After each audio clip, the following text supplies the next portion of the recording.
आप सभी लोगों का बहुत बहुत स्वागत है।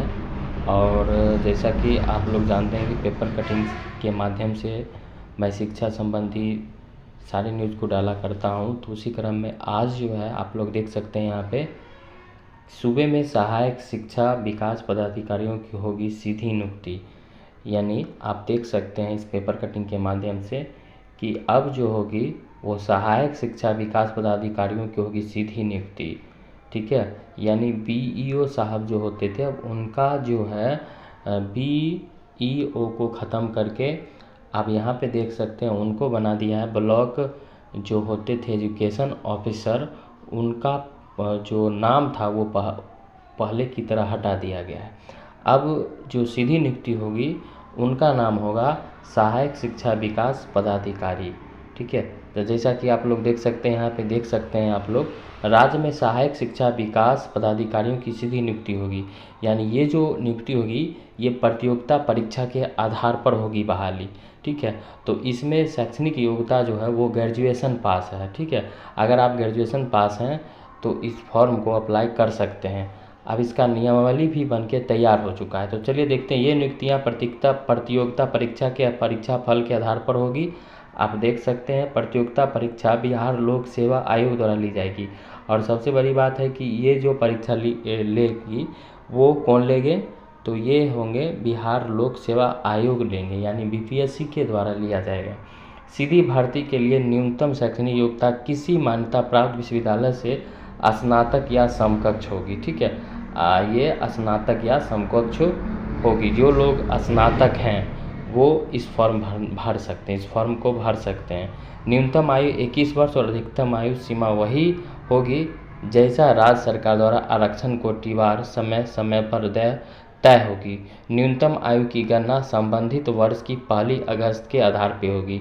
यानी इस वर्ष के जो अगस्त महीना होगा उसके अनुसार उसके आधार पर होगा। ये नियुक्तियां बिहार शिक्षा प्रशासन समग्र में होगी। इसके लिए बिहार शिक्षा, अब यहाँ पे देख सकते हैं बिहार शिक्षा प्रशासन संवर्ग नियमावली 2025 पर कैबिनेट की मोहर लग चुकी है। यानी अब जो ये बहाली होगी उस पर पूरी तरह से कैबिनेट की मोहर लग चुकी है। सहायक शिक्षा विकास पदाधिकारी का पद मूल कोटि का होगा। इस पद पर नियुक्त होने वालों की प्रोन्नति शिक्षा विकास पदाधिकारी के पद पे होगी। ठीक है, मैंने आपको पहले ही बताया कि अब बीईओ जो होते थे उनका पद उनके नाम में संशोधन कर दिया गया। अब इनका नाम होगा, जो बहाली होकर जो जाएंगे उनका नाम होगा शिक्षा विकास पदाधिकारी। दोनों ही पद अराजपत्रित कोटि के होंगे। बिहार शिक्षा प्रशासन समग्र में नियुक्ति एवं प्रोन्नति में राज्य सरकार द्वारा समय समय पर अवधारित आरक्षण के प्रावधान लागू होंगे। इसमें आरक्षण का भी प्रावधान होगा। सीधी भर्ती में सहायक शिक्षा पदाधिकारी पद पर नियुक्त कर्मियों की परिवीक्षा अवधि योगदान तिथि से 1 वर्ष का होगा। ठीक है, यानी जो परिवीक्षा अवधि जो होगा 1 साल का होगा। ठीक है, अवधि का विस्तार अगर संतोषजनक नहीं पाए जाने की स्थिति में परिवीक्षा अवधि का विस्तार अगले 1 वर्ष के लिए और किया जाएगा। यदि विस्तारित अवधि में भी सेवा संतोषजनक नहीं पाई जाएगी तो नियुक्ति प्राधिकार ऐसे कर्मी को सेवा मुक्त कर सकेगा। इस संबंध के कर्मी को समग्र नियंत्रित पदाधिकारी द्वारा समय समय पर विनिश्चित प्रशिक्षण सफलतापूर्वक करना होगा। सीधी भर्ती से नियुक्त सहायक शिक्षा पदाधिकारियों को यथा निर्धारित विभागीय परीक्षा पास करना अनिवार्य होगा। ठीक है, जैसा कि आप देख सकते हैं विभागीय परीक्षा के विशेष पाठ्यक्रम प्रक्रिया का निर्धारण राजस्व परिषद द्वारा विभाग के परामर्श से किया जाएगा। परिवीक्षा अवधि संतोषजनक रूप से पूरा करने, निर्धारित प्रशिक्षण सफलतापूर्ण पूरा करने और विभागीय परीक्षा एवं कंप्यूटर सक्षमता जांच परीक्षा उत्तीर्ण होने पर नियुक्ति प्राधिकार की सेवा संपुष्ट की जा सकेगी। ठीक है, और यहाँ पर देख सकते हैं आप लोग सीधी भर्ती से नियुक्त सहायक शिक्षा विकास पदाधिकारी की वरीयता निर्धारण आयोग के मेधानुसार किया जाएगा। यानी परीक्षा के अनुसार ही मेधानुसार किया जाएगा। और इस तरह से आप देख सकते हैं यहाँ पे तो 21 वर्ष उम्र इसमें बताया गया है।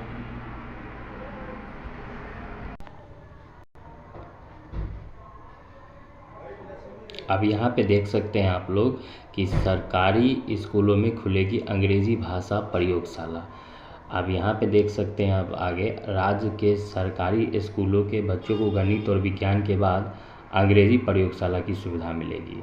शिक्षा विभाग अब बच्चों में भाषा कौशल विकसित करने के लिए नई पहल करने जा रही है। अब राज्य के सरकारी स्कूल जो पीएम श्री योजना से आच्छादित हैं, उनमें अंग्रेजी भाषा का प्रयोगशाला स्थापित किया जाएगा। यानी पहले जो था वो गणित और विज्ञान का प्रयोगशाला था, अब अंग्रेजी का भी प्रयोगशाला शिक्षा विभाग जो है अलग से करने जा रही है। ठीक है, और ये कहाँ होगा, तो चयनित जो पीएम श्री स्कूल होगा, जो बगल के स्कूल में शिफ्ट होंगे, उनके लिए खोला जाएगा। शिक्षा विभाग के सचिव अजय यादव ने इसकी सूचना दी। उन्होंने कहा कि सरकारी स्कूलों में गणित और विज्ञान लैब स्थापित किए गए हैं, लेकिन बच्चों को भाषा में दक्ष बनाना है ताकि वह खुद को बेहतरीन तरीके से कहीं भी अभिव्यक्त कर सके, यानी कहीं भी अपनी बातों को रख सके, वो भी इंग्लिश में। इसके लिए पहले चयनित पीएमश्री विद्यालयों में सुविधा दी जाएगी। यहाँ बच्चे सुनने, बोलने और उच्चारण कौशल का अभ्यास करेंगे। इस प्रयोगशाला में भाषा सीखने के सभी तरह के संसाधन होंगे। प्रयोगशाला में बच्चे कंप्यूटर और हैंडसेट की संवाद करेंगे, अंग्रेजी में बोलेंगे, शिक्षक इसकी निगरानी करेंगे। बच्चे जो भी गलती करेंगे उसमें शिक्षक सुधार करेंगे। मालूम हो कि निजी विद्यालयों और कॉलेजों में अमूमन लैंग्वेज लैब होता है, जहां भाषा पर पकड़ बनाने के लिए बच्चों की पढ़ाई कराई जाती है। अब यहाँ पे देख सकते हैं, बच्चों में संचार और भाषा कौशल विकसित करना है। प्रयोगशाला का उद्देश्य, चयनित पीएमश्री स्कूलों में स्थापित की जाएगी अंग्रेजी की प्रयोगशाला। अब जो भी पीएमश्री विद्यालय हैं, जो उसका बगल के मध्य विद्यालय के जो 6 to 8 के बच्चे हैं उसमें शिफ्ट हो जाएंगे, तो उनके लिए अंग्रेजी भाषा के लिए प्रयोगशाला खोली जाएगी। इसके लिए शिक्षा विभाग पूरी तरह तैयार है। क्या होती है अंग्रेजी भाषा की प्रयोगशाला?